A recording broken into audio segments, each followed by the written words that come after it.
आँखाले नदेखी विश्वासै गर्न गाह्रो पर्छ। हजारौं रुपैयाँ पर्ने भेडाको छालाको कोट, ज्याकेट, ब्ल्याङ्केटहरू यस्ता साधारण छालाबाटै बनेका हुँदो रहेछन्। हामी सिधै कारखानामा पुगेका छौँ। विदेशबाट ल्याइएको काँचो भेडाको छाला सबैभन्दा पहिले कामदारले हातैबाट काटछाट गर्छन्। पुरानो तरिका र अनुभवी हात नचाहिने भाग हटाएपछि छाला नुनमा हालिन्छ ताकि लामो समयसम्म बिग्रिन नपाओस्।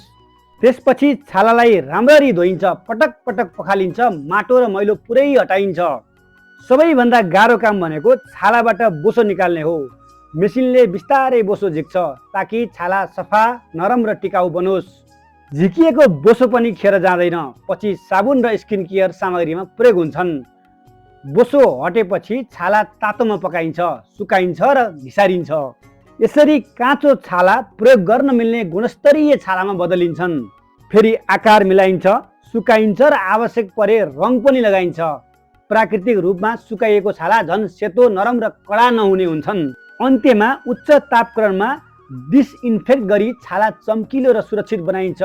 यही छालाबाट छालाका ओछ्यान, घरेलु सामग्री तयार हुन्छन् जुन सिधै शरीरमा छुन मिल्ने हुन्छन्। अब बाँकी लामो भेडाको उनको कुरा गरौँ। यो त सुन जस्तै मूल्यवान सफ्ट गोल्ड हो। उनलाई मेसिनले काटेर सफा गरिन्छ, कीटाणु नष्ट गरिन्छ र राम्ररी फुलाइन्छ। त्यसपछि उनलाई हल्का, नरम र फुसफुसिएको उनी दुना जस्तो बनाइन्छ। भेडाको उनले पसिना सोस्छ, हावा पास गर्छ, त्यसैले यसलाई सास फेर्ने दुना पनि भनिन्छ। गर्मीमा ओस लाग्दैन, जाडोमा चिसो छिर्दैन, 1 सेकेन्डमै न्यानो, 3 सेकेन्डमै ताप समात्ने, हात खुट्टा चिसो हुनेको लागि त झन् उत्तम उपाय। बाक्लो, पातलो, सिंगल, डबल साइजमा उपलब्ध र ग्राहकले आफैले उन चेक गर्न मिल्ने, भित्रको उन देख्नको लागि लामो जिपर पनि राखिएको हुन्छ। यस्तै मेहनत, इमानदारी र आधुनिक मेसिनका कारण आज उनको फाइबर ब्ल्याङ्केट किसानदेखि सहरका घर घरमा पुग्न सकेको छ। मेहनत गरेर भिडियो बनाएको हुँदा एक लाइक गरेर सेयर गरिदिनु होला।